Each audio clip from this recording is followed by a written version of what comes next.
You think you're a savvy packer? For years, I thought I was too. But what if I told you the biggest packing mistake isn't what you bring, it's how you use your two bags? Most travelers get this wrong, and it's probably costing you space, money, and peace of mind. Let me prove it. On a 20-day trip to Italy with my sister, brother-in-law, and a good friend, all of us in our 60s, all experienced travelers, I learned this lesson the hard way. Ever watched a porter nearly break his back moving your luggage? I have. And that was just the beginning. We thought we'd planned for everything. But as we dragged our mountain of bags across Venice's hilly bridges and then struggled to get them onto a train, I started to wonder, how did we get it so wrong?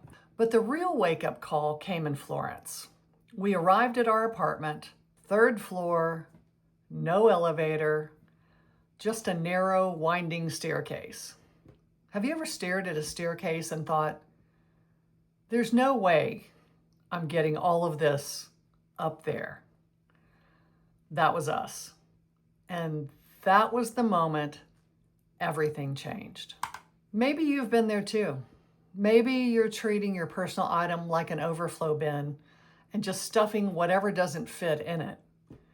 But what if that's the very thing making your travel day a chaotic mess? What if there's a system that could fix it all? Today, I'm going to show you the simple switch that lets me travel intentionally with just 2 bags, stress-free. And the best part, you can do it too, even for trips as long as a month. But first, let's break down the system that changed everything for me. Here's the twist. The solution isn't a gadget or a hack you buy. It's a mindset shift. A system called the 4-pillar packing protocol. And once you see how it works, you'll never pack the same way again. Pillar 1, the 2-bag tango. Here's the mistake.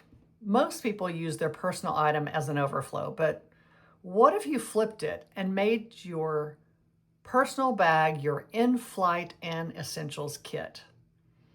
Imagine never digging for a passport, never panicking at security, and never losing your meds. Quick test. If your main bag was gate checked and lost, would you have everything you needed for 24 hours? If not, you may be doing it wrong. What goes into your essentials kit? Here's the checklist. All documents, passport, wallet, boarding passes. All electronics, your laptop or iPad, chargers, adapters, readers, etc. All valuables and medications. Never, ever check your medications. In-flight comfort kit, your headphone, a book, your eye mask, pen, empty water bottle, anything you need to make your flight comfortable that you're going to use on the plane. A change of clothes, just in case. This could be any complete outfit, a top, leggings, shorts or a skirt or whatever you're comfortable in, and a change of underwear. If you're missing any of these, you're risking travel disaster. Pillar 2, the packing grid. Here's the secret. Most people pack randomly and hope things match. But what if you could see your entire wardrobe as a grid? Kind of like tic-tac-toe, where every row, column, and diagonal is a complete outfit. 3 bottoms, which are neutrals, 3 tops, mix in an accent color, 3 layers, and accessories. That's 9 pieces, 12 plus outfits, and no more I have nothing to wear moments. These are generally blues and beige and blacks and tans and whites. And yes, I have tested this on 20-day trips. Want to know the real game changer? I only bring 3 pairs of shoes. I wear the bulkiest and I pack the others. Shoes are a space killer, so you really have to be ruthless. Pick your shoes based on your events. So if you plan to do a lot of walking, maybe those are the shoes you wear on the plane because maybe they're the bulkiest. Boots generally are bulky. So if you have to have boots, I would wear those on the plane. And then take a pair of possibly walking shoes or tennis shoes, dress shoes if you need them. I try to avoid those at all costs because rarely do I need them, rarely do I wear them. Maybe they get worn once while I'm there. Pillar 3, the Tetris technique. Here's the next mistake. Folding and piling clothes wastes space.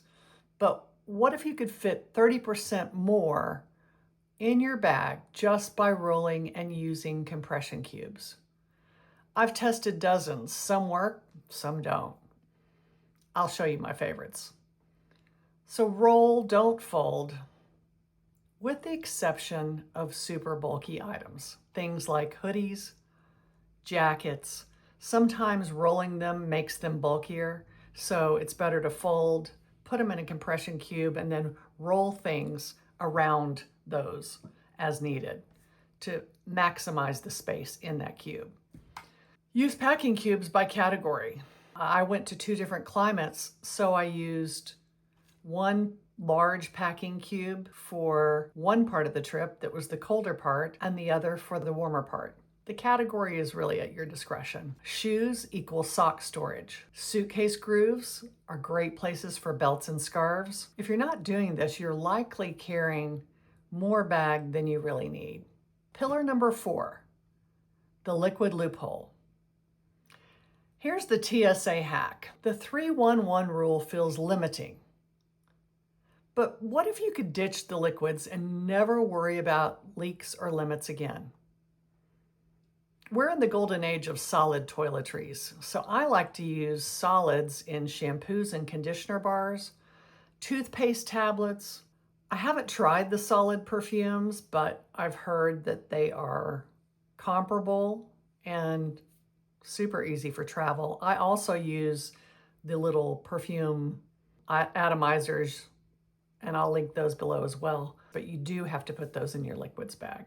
And then cleansing, balms, sticks, and cloths. If you switch to solids, suddenly your liquids bag is roomy again. So there you have it, the 4-pillar packing protocol.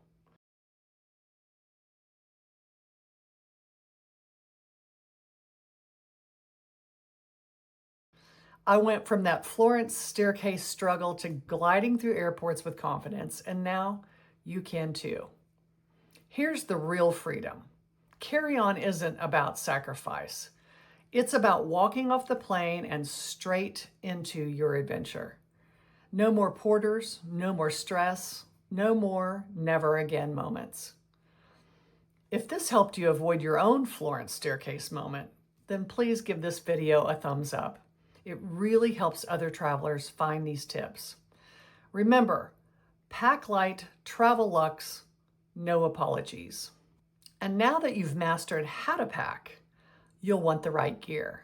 Don't wait for your own Florence staircase moment. Everything that could have saved us in Italy, the exact compression cubes, rolling luggage, and organization system I now use is linked below in the description. Before you click away, please make sure you're subscribed for weekly travel tips that actually work. And if you found this valuable, again, that like button really helps the algorithm show this to other travelers who need it. Also, we think that if you liked this video, you're going to like this one too.